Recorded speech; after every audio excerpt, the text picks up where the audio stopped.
अस्सलाम वालेकुम नाज़रीन, मैं हूं असद अली तूर अपने प्रोग्राम असद तूर अनसेंसर्ड में।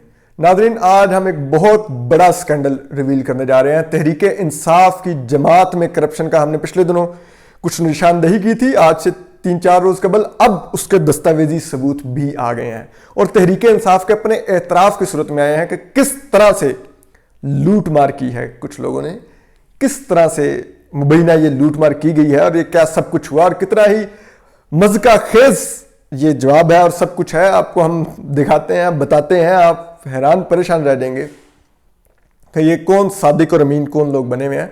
लेकिन इससे पहले हम चीफ जस्टिस ऑफ पाकिस्तान से भी कुछ दरख्वास्त करना चाहते हैं।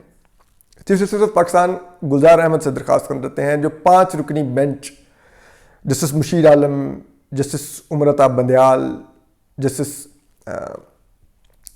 एजाजुल एहसन और जस्टिस याहिया अफरीदी, इन 5 जजेस, मोजेस जजेस से हम कुछ दरख्वास्त करना चाहते हैं। हम ये कवर कर रहे हैं सेनेट की हेयरिंग। मुझ जैसे जमहूरियत पसंद के लिए बहुत तकलीफ दे चीज़ है कि बार बार अटॉर्नी जनरल ऑफ पाकिस्तान खड़े होकर सियासतदानों को करप्ट कहते हैं कि ये करप्शन करते हैं, ये करप्ट प्रैक्टिसेस से सेनेटर मुंतखब करवा लेते हैं, पैसों के बैग लेके घूम रहे हैं लोग और इन्होंने पैसे लेके वोट देने हैं। बड़ा ही शर्मनाक है। इससे ज़्यादा शर्मनाक नहीं हो सकता कि ये इल्ज़ाम पाकिस्तान की सबसे बड़ी आईनी अदालत में पाकिस्तान के चीफ जस्टिस के सामने खड़े होकर लगाया जा रहा है और बगैर सबूत के लगाया जा रहा है और उनको ये इल्ज़ाम लगाने दिया जा रहा है। कम से कम उनसे पूछा तो जाए कि आज तक पाकिस्तान की 73 साला तारीख में एक भी MNA या MPA आर्टिकल 63A की कार्रवाई के तहत पैसे लेकर वोट देने पर, करप्ट प्रैक्टिसेस पर नाअहल हुआ। किसी के खिलाफ कभी कोई कार्रवाई इनिशिएट हुई, रेफरेंस भेजा गया, कोई ऐसी एक कार्रवाई अटॉर्नी जनरल से पूछी जाए हुई? ये मिसाल देंगे KP की कि वहां पे पिछली दफा वज़ीर इमरान खान ने 20 लोगों को पार्टी से निकाल दिया था, MPs को। उनके खिलाफ जो इल्जाम लगाया गया, कहा गया नैब में रेफरेंस भेजेंगे। एक MPA के खिलाफ कार्रवाई ना की गई, उनमें से 20 में से एक के खिलाफ। उन जिन MPs पर इल्जाम लगा कि पार्टी से निकाला गया, उन्होंने हद तक इज्जत का दावा किया, हर जगह पे तारीखें ले रहे हैं, एक के खिलाफ सबूत नहीं दिया गया। क्यों सियासतदानों को मलाइन किया जा रहा है खड़े होकर आपके सामने? आप इनसे पूछिए तो सही। ये हमारे मुंतखब नुमाइंदे होते हैं। ये कितनी अफसोसनाक बात है कि हमारे वोट से आए हुए लोगों को एक अटॉर्नी जनरल खड़ा होकर पाकिस्तान की सबसे बड़ी अदालत में, सबसे बड़ी आईनी अदालत में, सबसे बड़ी आईनी शख्सियत चीफ जस्टिस ऑफ पाकिस्तान, आईनी जज जो उनसे सबसे बड़े, उनके सामने खड़ा होकर वो बार बार ये इल्जाम दोहरा रहा है। इस इल्जाम का कोई सबूत नहीं है, एक मफरूजा है। क्या अब अदालतें मफरूजों पर कार्रवाई चलाएंगी?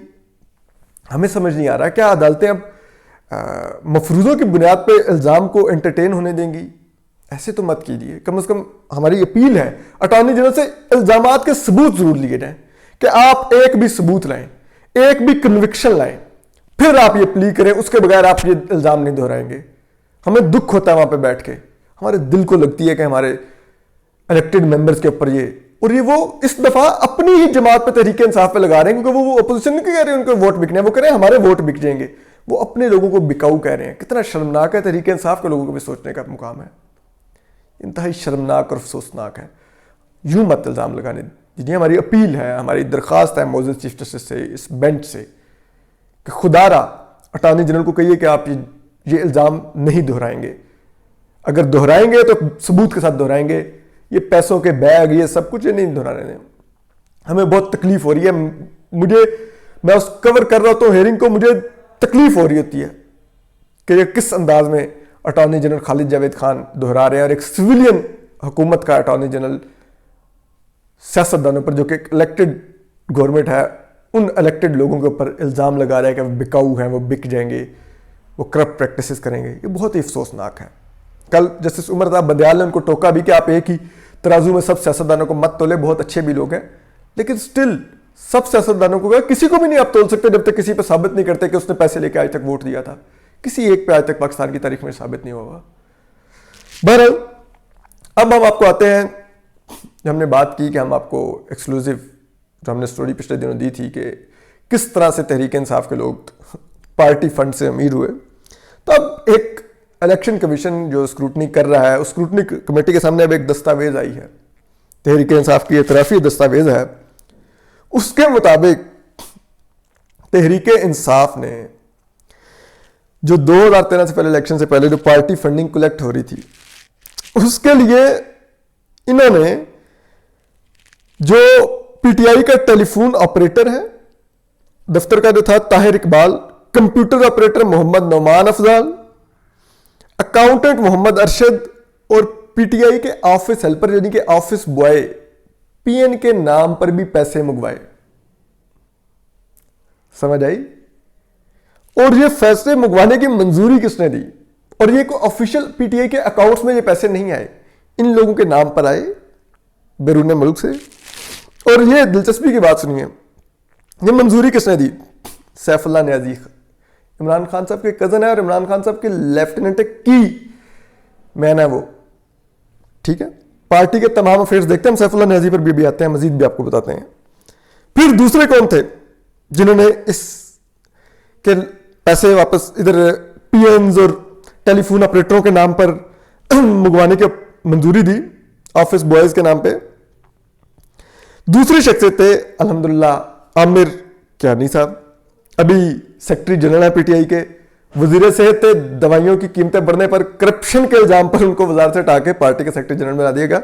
इन्होंने भी ये पैसे मंगवाने की मंजूरी दी थी, आमिर कियानी साहब ने। फिर आप आइए आगे, डॉक्टर हुमायूं मोहम्मद, ये डॉक्टर है मसूफ, अभी पिम्स के इनको चेयरमैन बनाया गया बोर्ड ऑफ डायरेक्टर्स का। इन्होंने भी ये पीएन्स और इनके नाम पर पैसे मंगवाने की मंजूरी दी थी। इतने साफ शफाफ शख्सियत हैं और इनको पिम्स का बोर्ड ऑफ डायरेक्टर्स का चेयरमैन बनाया गया। फिर सरदार तारिक अजहर खान उस वक्त पार्टी के फाइनेंस सेक्रेटरी होते थे, अभी पाकिस्तान के किर्गिस्तान में एम्बेसडर बना दिए गए हैं, नवाजा गया उनको भी, खूब मौजें लगी हुई हैं। पार्टी के फाइनेंस सेक्रेटरी थे और जिस अंदाज में फंड्स आए सारा कुछ इन्हीं के हाथों ही मामला तय पाया था, तो फिर इनको नवाजना तो था। ठीक है, आप इनको नहीं कह सकते कि चेयरमैन पीसीबी नजम सेठी को बनाया जाए तो वो तो नवाजना होता है, लेकिन जाहिर बात है पार्टी के सेक्रेटरी फाइनेंस को अगर किर्गिस्तान में लगा दिया जाए एम्बेसडर तो वो नवाजना नहीं था। और वो सेक्रेटरी फाइनेंस जिसके दौर में सारा ये जिस तरह से ये 2 नंबर तरीके से बाहर से फंड्स मंगवाए गए। फिर एक कर्नल यूनुस अली थे, कर्नल यूनुस अली, और एक तारिक शेख थे। इन लोगों ने ये फंड्स मंगवाने की मंजूरी दी। किन के नाम पर? Telephone operator, computer operator, accountant और ऑफिस हेल्पर के नाम पर उनके शनाख्ती कार्डों पर पैसे आए, बाहर से बैंक अकाउंट्स में नहीं आए। और 23 बैंक अकाउंट्स इसके अलावा छुपाए गए जो डिक्लेयर नहीं किए गए थे, जो स्टेट बैंक ने बैंकों से जब इंक्वायरी की तो निकाल के दिए हैं। ठीक है, ये सादिकों और अमीनों की हुकूमत है। आप सिर्फ, हम चैलेंज करते हैं सैफुल्लाह न्याजी और आमिर कियानी के ये पार्टी फंड्स आने से पहले के असासे देखे रहे और पार्टी फंड्स आने के बाद के असासे देखे रहे। इनके कारोबार इससे पहले देखे रहे, इसके बाद देखे रहे। यकीन कीजिए आपको इस मुल्क में हर कोई फरिश्ता नजर आएगा इन 2 के अलावा, हर कोई। आप तहकीकात तो करवाइए। ये जो इनके ऊपर जो इल्जामात हैं, जो पार्टी के लोग जो सरगोशियों में बताते हैं, रंग उड़ जाते हैं सुन के कि इन लोगों, और ये इमरान खान साहब के तमाम इसलिए बहुत करीब हैं कि उनके तमाम जाती मशागल को भी की टेक केयर ये करते थे। जाती मशागल, तमाम उनकी चीजें वगैरह टेक केयर उनके। खान साहब खुद को तो मिस्टर क्लीन कहते हैं, लेकिन वो किन के अखराजात पे पलते हैं? उनकी वो आमदन क्या होती है जिससे वो इमरान खान साहब के ऊपर अखराजात करते हैं? ये देखना चाहिए। इनको सादिक और अमीन का सर्टिफिकेट दे दिया गया। मुझे बड़ा अफसोस होता है। सादिक और अमीन हजूर सल्लल्लाहु अलैहि वसल्लम की ये खासियत थी, उनकी पहचान थी। वो पहचान इन लोगों को की पार्टी चेयरमैन इमरान खान साहब को दे दी गई, जिन्होंने इस अंदाज में फंड्स मंगवाए और लगाए और खाए और उड़ाए। उन लोगों को सादिक और अमीन करार दिया गया और फिर वो मदीना की रियासत का भी नाम इस्तेमाल करते हैं। मुझे नहीं समझ आती कि इस मुल्क में इससे बदतरीन मजहबी तशख्खुस का इस्तेमाल करके अपना इमेज बिल्डिंग की गई हो, और वो भी किन लोगों ने? इन लोगों ने जिन्होंने पीएम्स, टेलीफोन ऑपरेटरों के नाम पर आईडी कार्डों पर पैसे मंगवाए और कोई उनका हिसाब किताब नहीं। कहां पर गए, कैसे लगे, कहां पर लगे मालूम तो है, लेकिन कोई तहकीकात ही नहीं है। 6 साल से पार्टी फंडिंग का मामला लटक रहा है, कोई पूछने वाला नहीं, और ये सादिक अमीन बन के बैठे हुए हैं। ये सिर्फ मुआवजे पाकिस्तान में ही हो सकते हैं शायद, क्योंकि कलमे के नाम पे बना था तो यहाँ पे मुआवजे फ़र्ज हो गए हैं, और मुआवजे भी हो रहे हैं तो ये इन लोगों के हो रहे हैं कि ये रूनुमा होते हैं, हमारे हुक्मरान बना दिए जाते हैं, ये इनका बैकग्राउंड है। और ये खड़े होकर हर एक को चोर कहते हैं, करप्ट कहते हैं। अपने हालात देखिए, जिन्होंने चंदे खाए हों वो अब बताएंगे हमें करप्ट कौन है, चोर कौन है। जिन्होंने चंदे भी ना छोड़े हों तो सोचिए जब वो सरकार के ख़जाने पे बैठ गए तो क्या हाल होना था। फिर यही होना था कि -4 पर हमारी मईशत आनी थी, फिर यही होना था जीडीपी की ग्रोथ कि मईशत सुकड़ के $315 अरब से $261 अरब की रह जानी थी। और फिर जो इनको लाए हैं उनकी मौजें लगी हुई हैं। अब चेयरमैन नादरा भी उन्हीं के लोग लग रहे हैं, बाकी महकमा में चेयरमैन सीपेक अथॉरिटी भी उनके हैं, चेयरमैन एनडीएम में भी उनके हैं। सब कुछ हो रहा है, कोई पूछने वाला नहीं। ठीक है, फिर पाकिस्तान है, हम देख रहे हैं इस अवाम का किसी को एहसास नहीं है। हर एक को अपना ज़रूर एहसास है, अपना रिटायरमेंट के बाद का प्लान भी उसने किया हुआ है, और अभी भी वो मौजें कर रहे हैं। तो बहरहाल हम आपको इस पर मज़ीद भी अपडेट करते रहेंगे। अपना ख्याल रखिए, खुश और सलामत रहिए। अल्लाह हाफिज़।